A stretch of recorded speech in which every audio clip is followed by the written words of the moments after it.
everyone. So the Talmud, our sages point out that both the word for man and for woman, which is ish and isha, both contain two of the same letters, and that is aleph and shin. Ish has an aleph and a shin, and isha, a woman, has an aleph and a shin. And we all know that aleph and shin spells the word eish, fire. So rabbis say something very beautiful. They say when a husband and wife live in a loving relationship, they're like a fire. They warm each other up. They give each other love and inspiration. But God forbid, when there's animosity and there's lack of shalom bayis, then the fire, instead of warming, becomes destructive, and they consume each other with the fire.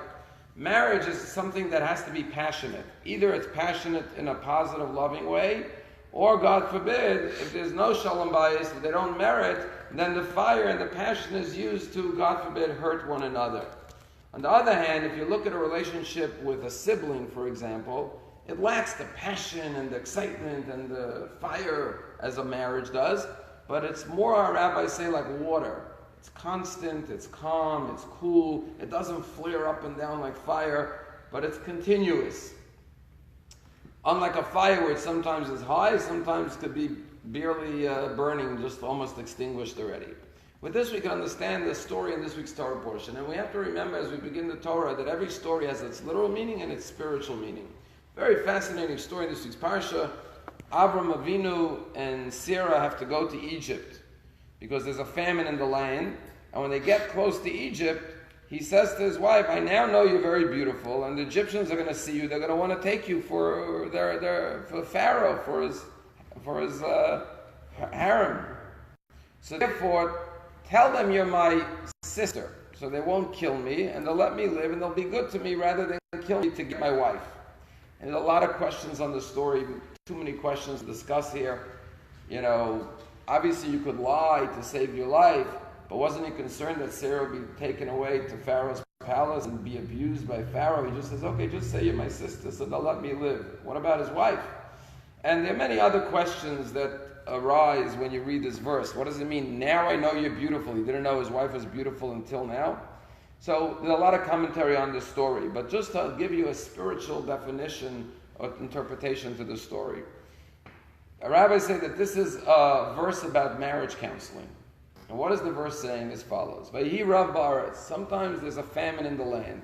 Sometimes a marriage hits a point where there's a famine. The husband and wife are hungering for love, for affection, for attention that they're lacking.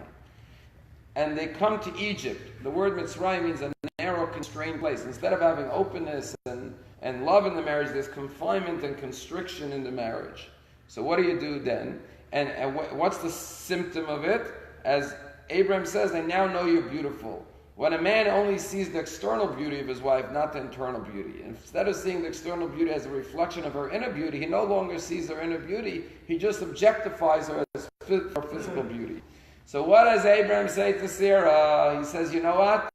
We lack the fire, we lack the passion and the love that we once had when we stood under the chuppah, right? But tell me you're my sister. Let's remember we have a deeper bond. Just like you never reject or divorce your sister, you're always there for her no matter what. Even if you're upset at her, you're still there for your sister. Let's remember that, yes, we are husband and wife, but we also have a stronger bond like a sister and a brother. And therefore, let us tap into that connection, that bond, and that love to reignite the passionate fire that we have. And if we do that, then they will be good to me. In other words, through working through this struggle in the marriage, the down point in the marriage, and every marriage goes through ups and downs, working through and persevering, it will be good for us, meaning we will benefit through this, and our lives will be saved, meaning our souls will be revived as a result. And so this verse could be interpreted on a holy, spiritual level. And that's the message of this story on a spiritual plane. A story, just to conclude, a true story that happened in Israel. There was a couple that got married, and the grandmother of the groom would buy the diamond ring for the bride of all of her children and grandchildren. And they had a beautiful wedding in Israel. And then for Shabbat, they went to the Sheva Brachot for a hotel for Shabbat. After Shabbat, they were making Havdalah, and everyone lifts up their fingers to the fire, and the bride sees her new diamond ring is missing. Everyone's like wondering what happened to the diamond ring. She says, oh my gosh, where did I leave it? So the groom says, let me run upstairs. Maybe we left it in the hotel room. Comes down 40 minutes later, can't find the ring. They're thinking what happened, and the couple said, this afternoon they were on a hotel on the beach in Tel Aviv. We took a walk on the beach, and the ring was a little loose. Maybe it fell off. Now it's late at night, they can't find it. So the whole family got up early in the morning and walked all over the beach looking for this girl's diamond ring. They couldn't find it. The girl was not only devastated because she lost her diamond ring, but now she was humiliated and embarrassed in front of the whole family because she felt that the grandmother who bought the ring and the mother-in-law and the sisters and the sister-in-laws were all like shushking, shlamazel, she loses a brand new ring 3 days after the wedding. What kind of girl is this? And she was so embarrassed on top of losing her ring. Again, the wedding was in January. That year, Yom Kippur comes, and this bride and groom have a dinner before the fast to go to shul for Kol Nidrei. And he says, let me go put on my kittel to go to shul. He puts on his kittel. Now a groom wears a kittel, the white garment, at the wedding under the chuppah. He takes it out from the closet. He hasn't worn it in months. As he's putting it on, he puts his hand in the pocket. He goes, oh my gosh, the ring is here. She's so excited they found the ring. She says, now I remember when the cleaning lady came in to clean the room, you left your ring on the bedstand in the hotel. I hid it in the pocket. And I forgot that I put it there. So they called the grandmother, the mother, and the sisters. Everyone's so happy. And the young woman, the bride, and only married half year, puts the diamond ring back on. She goes to shul to Kol Nidrei feeling like a queen because not only did she get her ring back, but now she regained her dignity and her honor and her respect in the family, that she's not the shlamazel, he's the shlamazel. He forgot that he put it in the pocket and forgot all about it. Many months later, this wife was going through the closets cleaning things up, and she sees a folded piece of paper buried beneath her husband's drawer. She opens it up and she sees it's a receipt from a jewelry store. She looks at the receipt and it's for the purchase of a diamond ring. And the date is just a few days before Yom Kippur.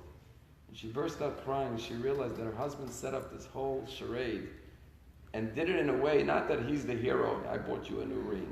They did it in a way that he gave her back not just the ring, but her honor and her respect in the family, and took the shame upon himself in order to restore her honor and dignity. That's the way a marriage should be. The fire, the warmth, the love, and the passion. But if the fire burns down, cools off, remember to tap into the love that is constant, that the souls are one, like a brother and a sister. And that's what Abraham says. Remember, even if we don't have the fire, you're still my sister.